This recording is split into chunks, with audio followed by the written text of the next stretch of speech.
नमस्कार, बहुत स्वागत है आपका। आप देख रहे हैं रिपब्लिक भारत। आपके साथ मैं हूं सलोनी श्रीवास्तव। मेरा 12 बजे की बड़ी खबरें लेकर मेरे दो सहयोगी महिमा और अनामिका पांडे भी आपके साथ जुड़ेंगे। लेकिन शुरुआत इस वक्त की सबसे बड़ी खबर से कर रहे हैं। काठमांडू से यह खबर आ रही है, जहां आपको बताएं कि टेक ऑफ के समय प्लेन क्रैश हो गया है, दुर्घटनाग्रस्त हो गया है।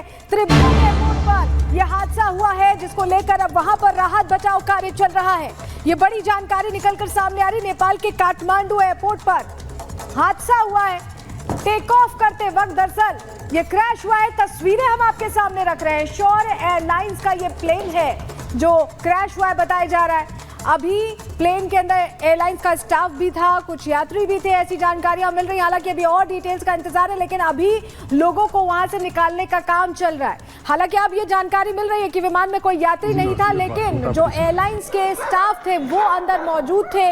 रनवे से फिसलने से विमान में आग लग गई और कैसे धुएं का गुबार उठ रहा है। ये शौर्य एयरलाइंस का विमान है जो कि त्रिभुवन एयरपोर्ट पर काठमांडू में टेक ऑफ के दौरान क्रैश हुआ है। राहत बचाव कार्य अभी भी चल रहा है। तस्वीरें बता रही हैं कि किस तरह से यह हादसा, और सोचिए कि अगर इसमें लोग भी सवार होते तो ये तस्वीरें और विभत्स हो सकती थी, ये हादसा और विभत्स हो सकता था। फिलहाल लोगों को निकाला जा रहा है।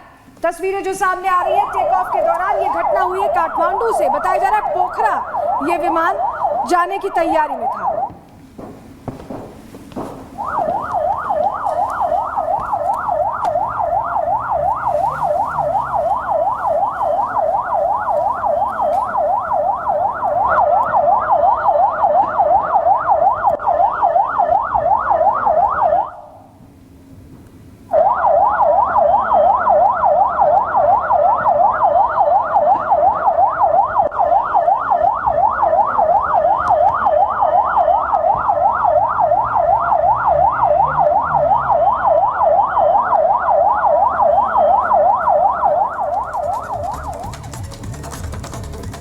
तो नेपाल की राजधानी काठमांडू में प्लेन क्रैश हुआ है। आप देख सकते हैं किस तरह से वहां आसपास हड़कंप मच गया है। बल्कि जैसे ही आग लगी प्लेन में, उसके बाद तुरंत वहां पर सेना के जवानों को भी जुटाया गया, जिससे कि जल्द से जल्द लोगों को बचाया जा सके, बाहर निकाला जा सके जो लोग फंसे हुए थे। आप देख रहे हैं यहाँ पर एक विमान खड़ा हुआ है, लेकिन थोड़ी दूरी पर जो ग्रीन एरिया है, इस जगह पर विमान में आग लगी।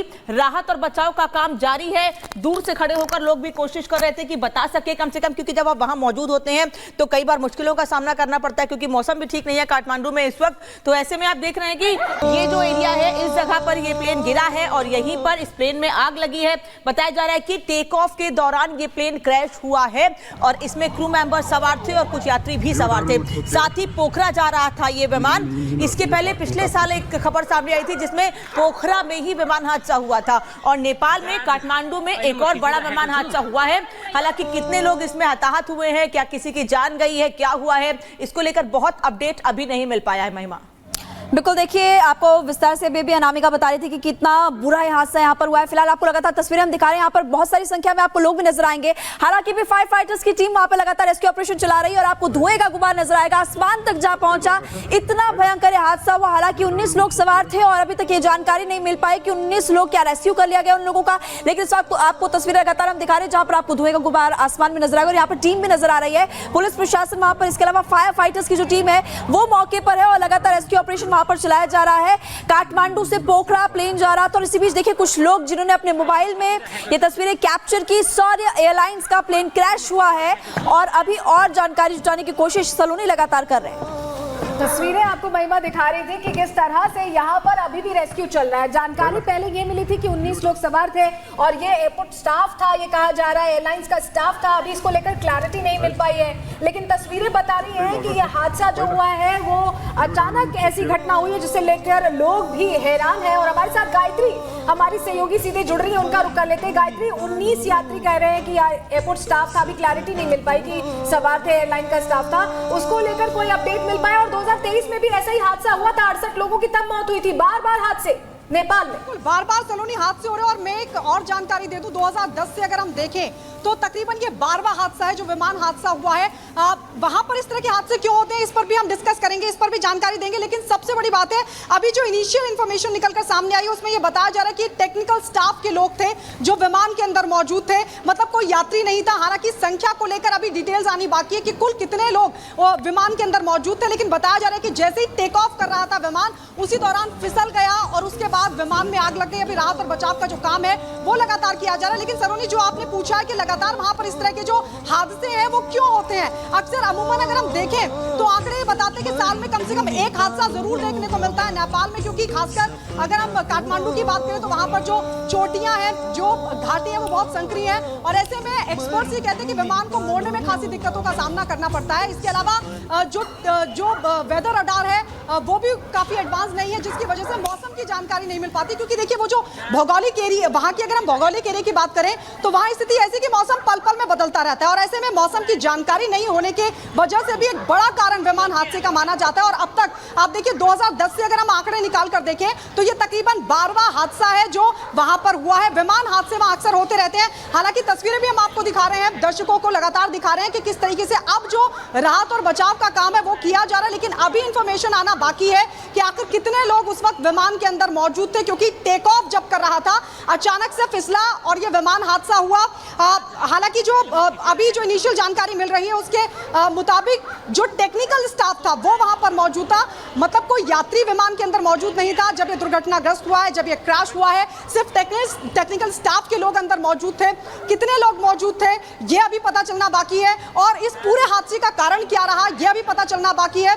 जांच होगी, जांच में ये निकलकर सामने आएगा। लेकिन अभी तक की अगर हम एक के बाद एक विमान हादसों की बात करें तो अभी तक जो कारण निकलकर सामने आए हैं उसके मुताबिक जो रडार सिस्टम है वो बहुत उन्नत नहीं है, मौसम की जानकारी नहीं मिल पाती है क्योंकि बार बार वहां पर मौसम बदल जाता है और ऐसे में अगर मौसम की जानकारी पायलट तक नहीं पहुंच पाती है, पायलट को नहीं लग पाता है तो इस वजह से भी ये विमान हादसे हो जाते हैं टेक्निकल फॉल्ट की वजह से।